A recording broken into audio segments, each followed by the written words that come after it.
ইংলিশে একটা ওয়ার্ড আছে ইউফেমিজম, যার অর্থ হলো হার্শ অর্থাৎ শ্রুতিকটু শব্দের পরিবর্তে পোলাইট অর্থাৎ নম্র শব্দের প্রয়োগ করা। যেমন গো অওয়ে মানে কি চলে যাও, এটার পরিবর্তে আপনি বলতে পারেন আই নিড সাম স্পেস অর্থাৎ আমার একটু জায়গা দরকার।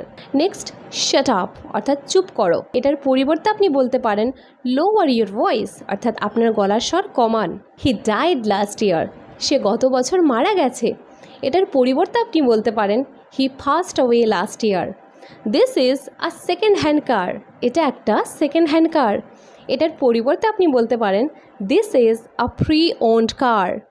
হি ওয়াজ ফায়ার্ড, এটার পরিবর্তে আপনি বলতে পারেন he was laid off. Give me that, ওটা আমাকে দাও, এটার পরিবর্তে আপনি বলতে পারেন ক্যান আই হ্যাভ দ্যাট অর্থাৎ আমি কি ওটা পেতে পারি। নান অফ ইয়োর বিজনেস অর্থাৎ আপনাকে দেখার দরকার নেই, এটার পরিবর্তে আপনি বলতে পারেন দ্যাটস পার্সোনাল।